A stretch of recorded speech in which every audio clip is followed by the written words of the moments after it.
Olá, minha galera, eu sou o professor Flaviano Lima, estou aqui para a gente fazer a nossa revisão de Direito Previdenciário para o concurso do Tribunal de Contas lá da Paraíba.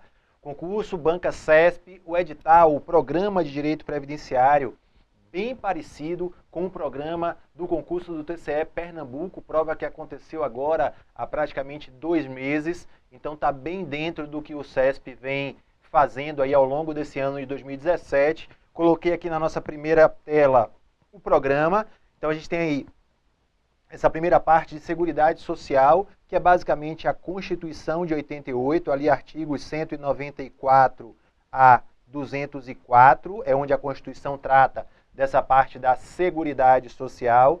Depois o item 2 aí trata basicamente do regime geral de previdência social, segurados, filiação e inscrição. Aqui a gente vai tratar basicamente da lei 8.213, que é do ano de 1991, que é a lei que trata ali da parte de benefícios do regime geral de previdência social.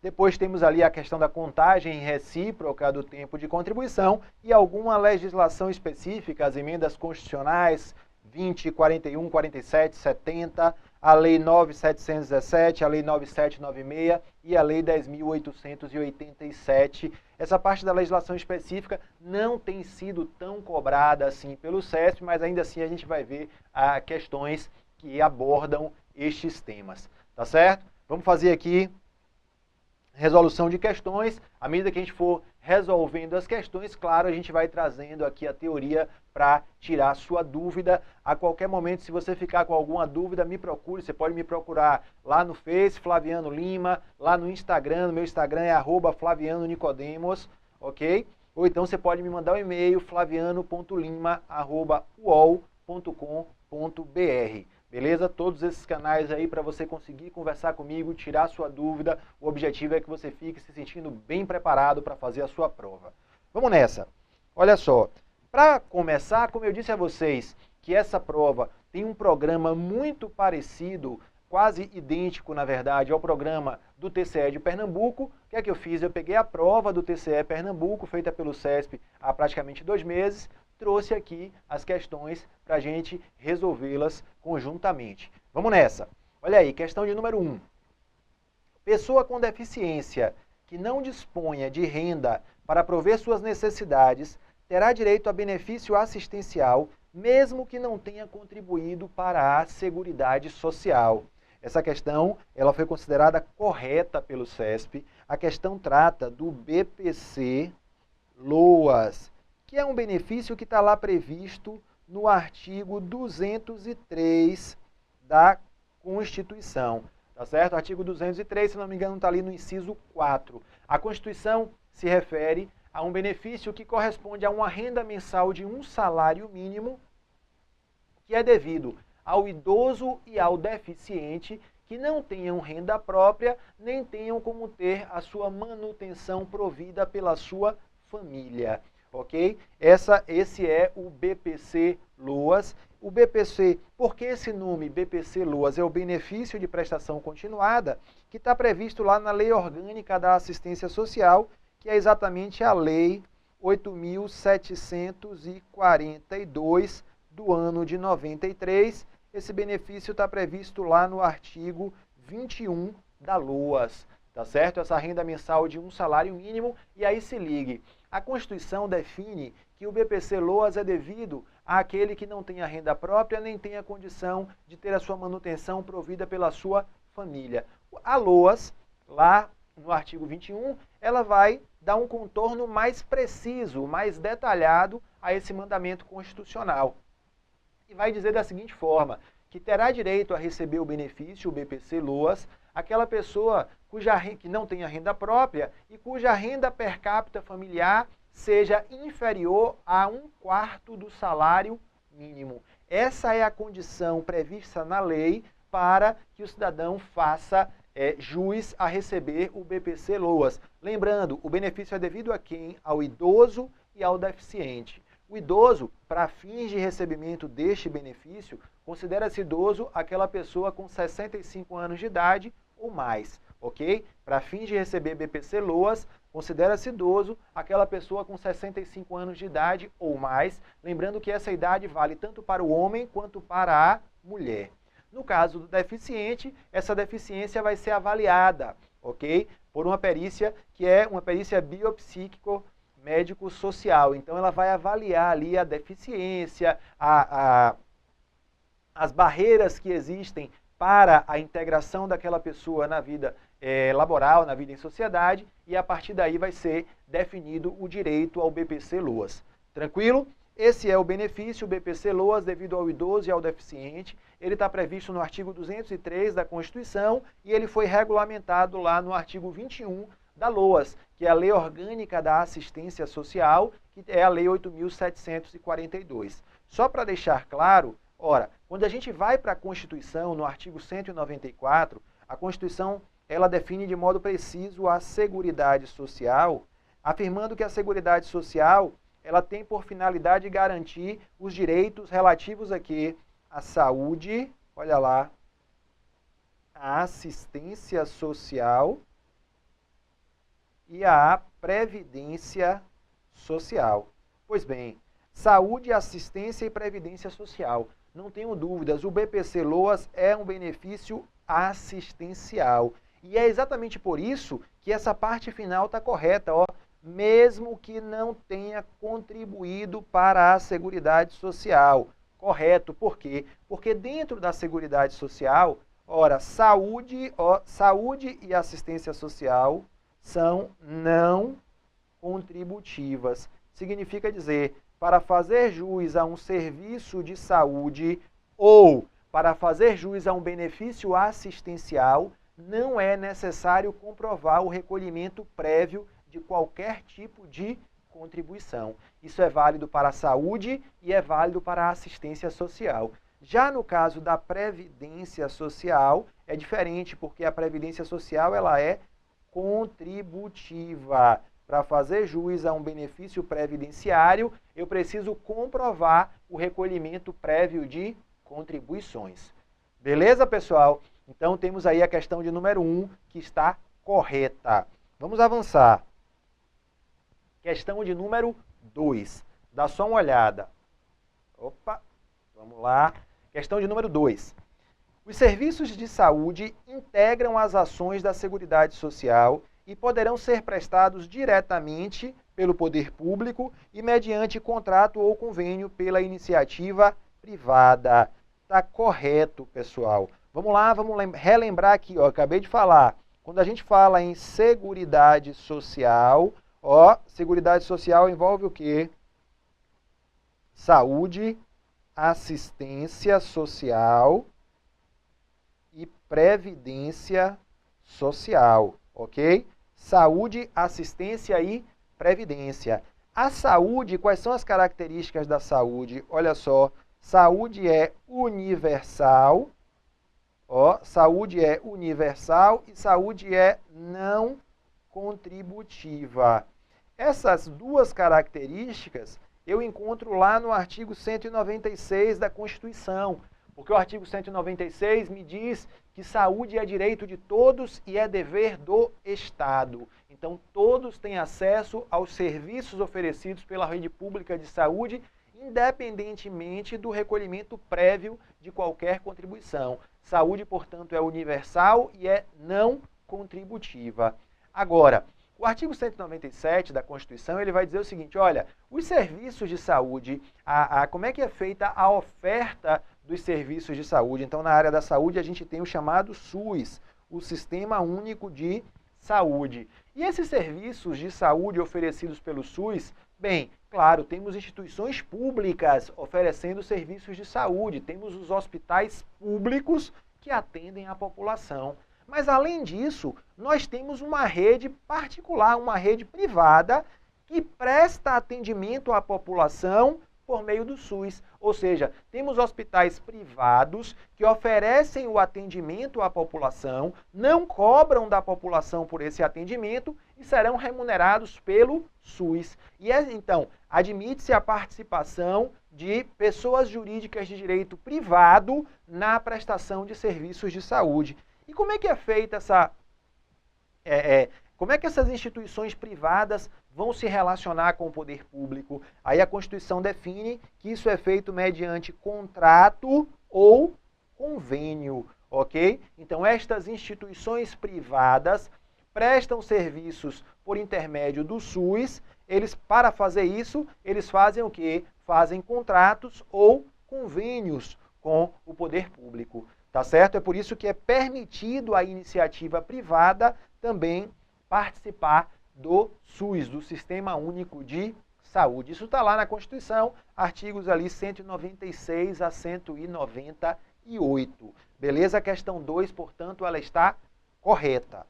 Dá só uma olhada aqui, ó, questão de número 3. O seguro-desemprego é um benefício previdenciário concedido pelo Regime Geral de Previdência Social. Olha lá, pessoal, essa questão está errada. E esse é um ponto interessante para o qual eu quero chamar a sua atenção. Vamos lá. Quando você olha na Constituição, o artigo 201 da Constituição, ó, o artigo 201, ele diz o seguinte, ó, que a Previdência deve oferecer cobertura para a situação de desemprego involuntário. É isso que está dito lá no artigo 201 da Constituição, que a Previdência Social deve oferecer uma cobertura para a situação de desemprego involuntário. Entretanto, o artigo 9º, olha lá, o artigo 9º da Lei 8.213 de 91, ele define da seguinte forma, ó, o seguro-desemprego está fora do RGPS. Qual é a conclusão que a gente chega? Ó, seguro-desemprego não integra o RGPS. Se ligue nisso. E aí, qual é a conclusão a qual a gente chega?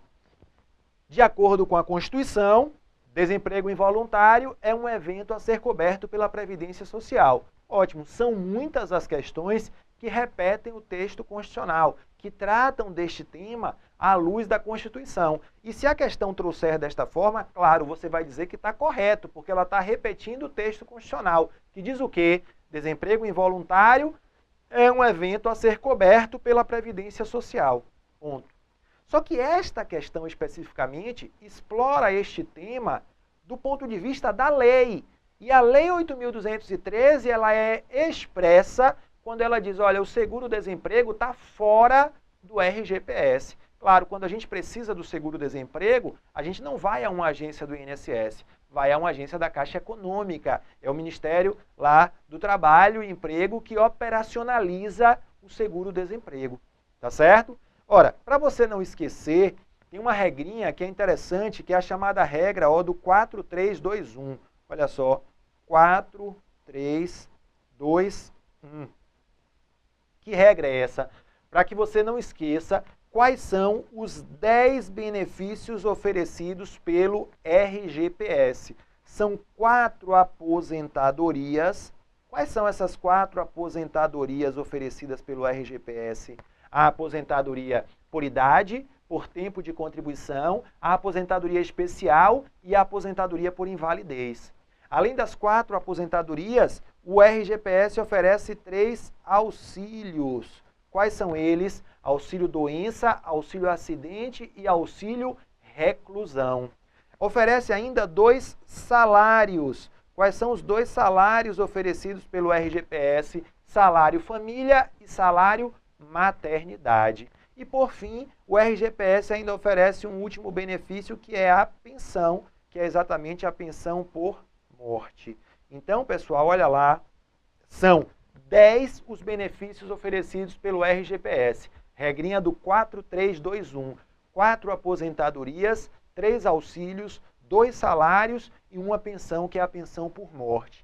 Então, se você lembra desta regra, fica fácil entender que o seguro-desemprego não é, ele está fora do RGPS. Ele não se inclui entre esses 10 benefícios oferecidos pelo regime geral. Tranquilo? Fique ligado nisso aí. Então, a questão 3, ela está errada, Por quê? Porque seguro-desemprego não é um benefício concedido pelo RGPS. A fundamentação é essa que eu coloquei aqui para vocês. Valeu? Vamos nessa, vamos seguir.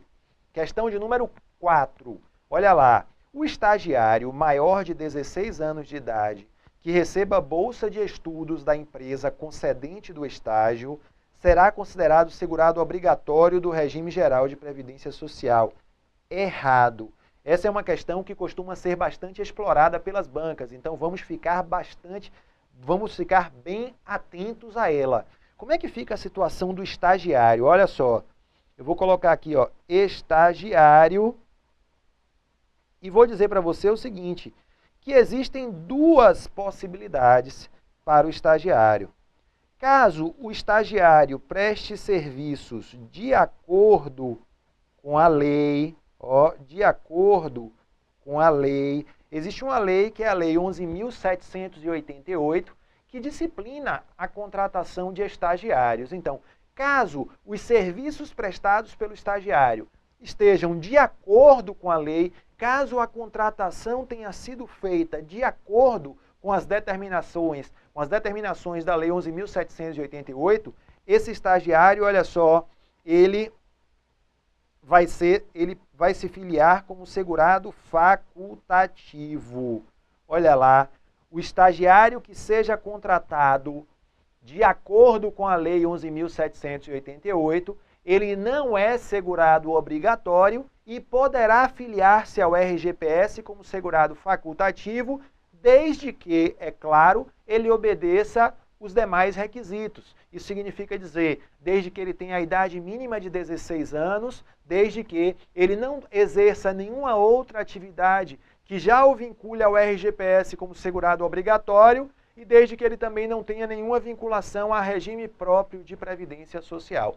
Caso ele obedeça a esses requisitos, poderá se filiar ao RGPS na condição de segurado facultativo. Agora, caso o estagiário, olha só, ele tenha sido contratado em desacordo com a lei, se ele foi contratado em desacordo com a lei, que lei é essa? Claro, é a Lei 11.788, aí ele passa a ser segurado obrigatório, olha lá, na categoria de empregado. Então, existem duas possibilidades de enquadramento para o estagiário. Caso ele tenha sido contratado de acordo com a lei e preencha os demais requisitos, será facultativo. Caso ele tenha sido contratado em desacordo com a lei, ele vai ser segurado obrigatório na categoria de empregado. Observe que a questão nada diz a esse respeito, porque ela diz o seguinte, ela só diz que ele recebe bolsa de estudos da empresa concedente. O fato de receber bolsa de estudo não diz nada. Ele pode estar recebendo a bolsa de acordo com a lei ou em desacordo com a lei. Então a questão está errada porque diz que ele será segurado obrigatório. Não necessariamente. Se ele estiver contratado de acordo com a lei, a gente sabe que ele vai ser facultativo. Peço que você preste especial atenção nesse ponto, pois é um ponto que costuma ser bastante cobrado pelas bancas. Valeu? Estagiário, portanto, estas são as duas possibilidades de enquadramento. Vamos lá. Questão de número 5. Olha só.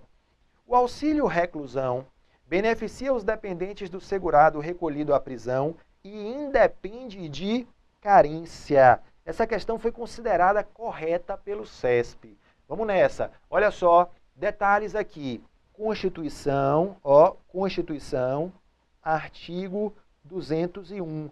Entre lá as coberturas, o artigo 201 da Constituição, ele trata do regime geral de previdência social. E ele diz o quê? Esse artigo 201, lá um dos seus incisos, diz o quê? Que a Constituição afirma que a Previdência deve oferecer o quê? Salário, olha só, salário família e auxílio reclusão para os dependentes do segurado de baixa renda. Ó, do segurado de baixa renda. Isso é o que está lá na Constituição. A Lei 8.213 vem e materializa essa determinação constitucional e institui o benefício que é exatamente o auxílio reclusão. O auxílio reclusão é o benefício devido ao dependente do segurado da Previdência Social que seja recolhido à prisão. É um benefício que, segundo a Lei 8.213, não exige carência. É importante te dizer que, dentre os 10 benefícios oferecidos pelo regime geral, 2 são devidos ao dependente do segurado. Os 8 restantes são devidos ao próprio segurado. Então se ligue, olha só, nós temos 4 aposentadorias. Todas elas são devidas ao próprio segurado. Temos 3 salários. Salário família, salário maternidade. Temos 2, então vamos lá. 4 aposentadorias, temos 3 auxílios. Auxílio doença, auxílio acidente e auxílio reclusão. Auxílio doença e auxílio acidente são benefícios devidos ao próprio segurado. Auxílio reclusão é benefício devido aos dependentes do segurado. Salário família e salário maternidade são benefícios devidos ao segurado. E pensão por morte é benefício devido aos dependentes. Então, ó, primeira coisa que a gente vai... Vamos organizar isso aqui, ó. Benefícios devidos aos dependentes. Olha só. Quais são os benefícios do RGPS devido aos dependentes? São o auxílio reclusão e a pensão por morte. Eu costumo dizer que o segurado só não vai receber ele próprio benefício quando não for possível. Ou porque ele está preso, ou porque ele já faleceu e o benefício está sendo pago aos seus dependentes. Então, o auxílio reclusão e a pensão por morte são benefícios devidos aos dependentes do segurado. Com relação ao auxílio reclusão, a própria Constituição delimita e diz que ele é devido somente aos dependentes do segurado de baixa renda. E tanto a pensão por morte quanto o auxílio reclusão são benefícios para os quais a legislação não exige carência. Lembrando a você que carência corresponde a um número mínimo de contribuições mensais devidas pelo segurado, tá certo? Que a legislação estabelece como requisito para que ele faça jus ao benefício. No caso do auxílio reclusão e da pensão por morte, não se exige carência, ok? Lembrando que o auxílio reclusão somente será devido se o segurado, no momento em que for recolhido à prisão, ele não receber remuneração da empresa, ou seja, ele, a partir do momento em que estiver preso, ele deixará de receber remuneração da empresa, ele não pode estar recebendo auxílio doença, nem estar recebendo aposentadoria. Caso ele esteja recebendo auxílio doença ou aposentadoria, ele não fará jus ao auxílio reclusão. É assim que está previsto lá na Lei 8.213.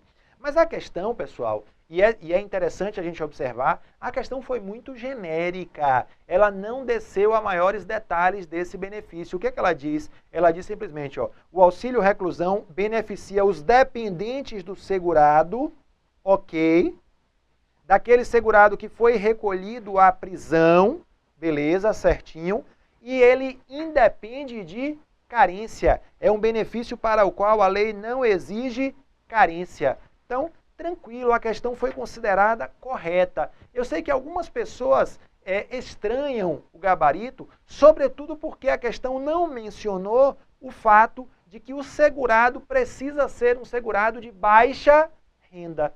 Mas ela quis enfatizar que o auxílio reclusão, assim como a pensão por morte, é um benefício devido ao dependente e não ao próprio segurado, ok? De fato, é uma questão que pode despertar alguma dúvida, mas ela foi uma questão que ainda assim eu considero uma questão simples, sobretudo porque ela foi bastante genérica, ela foi bastante superficial na sua abordagem do benefício auxílio reclusão. Tranquilo, galera? Então, questão de número 5, ela está correta. Vamos lá. Questão de número 6. Em cada um dos itens a seguir, é apresentada uma situação hipotética seguida de uma assertiva a ser julgada a respeito de benefício previdenciário e contribuição para o RGPS e regime próprio de previdência social. Vamos lá, item 6. Rita contribuiu para o RGPS por 30 anos, tendo sua renda mensal variado ao longo do período contributivo. Olha lá, havendo cumprido os requisitos legais, Rita requereu o benefício da aposentadoria por tempo de contribuição. Olha lá, nessa situação, o valor do salário de benefício de Rita consistirá na média aritmética simples das últimas, na média aritmética das últimas 36 contribuições feitas para o RGPS. Questão muito fácil, muito tranquila, ela está errada, pessoal. Para respondê-la, você precisa conhecer o artigo 29 da Lei 8.213 de 91. Esse artigo 29, ele define o conceito de salário de benefício. E ele diz o seguinte, que o salário de benefício ele vai ser calculado com base na média, olha lá, média dos maiores salários de contribuição, média dos maiores salários de contribuição, correspondentes, olha só, a 80% do período contributivo. Essa é a determinação da lei quanto ao cálculo do salário de benefício. É simples de você entender. Vamos nessa. Primeira coisa, o que é salário de contribuição? A gente sabe que o segurado que exerce uma atividade, tá certo? Ele é segurado obrigatório, ele vai ter um rendimento decorrente do seu trabalho e sobre esse valor ele vai contribuir mensalmente para a Previdência Social. Então, o salário de contribuição é exatamente esta base sobre a qual o segurado mensalmente faz as suas contribuições para a Previdência. Esse é o salário de contribuição. Na hora que ele precisa de um benefício, o que é que a lei diz? Que o valor deste benefício, na maior parte das vezes, ele é calculado a partir do salário de benefício. E como é que se calcula esse salário de benefício? Aí a lei diz, olha, é uma média dos maiores salários de contribuição correspondentes a 80% de todo o período. Como é que funciona, gente? Se o cidadão tem 100 salários de contribuição, ele tem 100 meses de contribuição para a Previdência e está pleiteando um benefício, o que é que vai acontecer? Ele tem 100 salários de contribuição, mas a média, para a gente achar o salário de benefício, não vai ser feita com todos esses salários de contribuição. A determinação legal é que a média seja feita somente com os 80% maiores. Então, dos 100 salários de contribuição que ele tem, a gente vai separar os 80 maiores e com eles a gente vai fazer uma média. É assim que a lei determina que seja calculado o salário de benefício. Ok? Então, a questão está errada porque afirma que esse salário de benefício seria calculado somente com os últimos 36 salários de contribuição, o que de modo algum corresponde à determinação legal. Na verdade, a questão traz aí um conceito bem passado. Isso já aconteceu dessa forma. No passado, o salário de benefício era calculado dessa forma, mas desde 1999 que a regra mudou e é exatamente essa que eu acabei de demonstrar para vocês. Salário de benefício é calculado com base na média dos maiores salários de contribuição, correspondentes a 80% de todo o período contributivo. Uma última observação é que a questão menciona que Rita ela estava lá pleiteando a aposentadoria por tempo de contribuição. E no caso da aposentadoria por tempo de contribuição, para a gente achar o salário de benefício, a gente tem que primeiro calcular essa média, e essa média ela ainda seria multiplicada pelo chamado fator previdenciário. Fator previdenciário que é calculado levando-se em conta o quê? Levando-se em conta a idade do segurado no momento em que ele está requerendo a aposentadoria, o tempo de contribuição do segurado e a sua expectativa de sobrevida. Então, no caso específico da aposentadoria por tempo de contribuição, o salário de benefício será obtido a partir da multiplicação da média dos maiores salários de contribuição correspondentes a 80% de todo o período pelo seu fator previdenciário. O fator previdenciário somente não será aplicado se o segurado preencher os requisitos daquela regrinha 85-95, ou seja, se a soma da sua idade com o tempo de contribuição for 85 no caso da mulher, 95 no caso do homem. Beleza, galera? A questão 6, portanto, está errada. Tempo do bloco esgotado, paro por aqui. Daqui a pouquinho a gente reinicia aí no bloco seguinte.